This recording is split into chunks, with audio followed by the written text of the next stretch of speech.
mag piny owacho koro chako tiyo kod nyiso sinema kaka yo mar chiwo puonj ne jopiny e wi rito aluora. Kane giwuoyo e nyasi mar nyiso sinema manotimore kar romo ma Grace Kisumu, riwruogego moting'o jochung' ne aluora ma Kisumu koriwre gi Riath ne owacho ni tiyo gi sinema en gima yotie moloyo e yor puonjo oganda e wi rito aluora.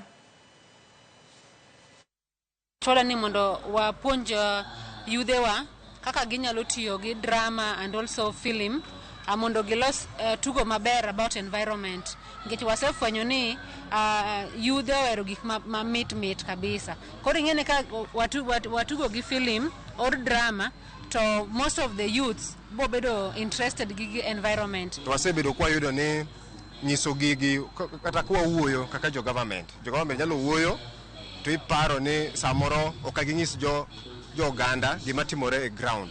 Koro wakelo chenro moro mar nyiso film different documentaries mawuok not only Kisumu ka but wuok bende pinje maoko mondo jo oganda te opuonjre gima chandowa kaka koth machwe ahinya to ketho gik moko wanyalo timo nade to gino affect nade Kisumu ka. Drama kata gi film gin gi yore matiyo kod yore makelo mor kendo loko pach dhano e yo mayot.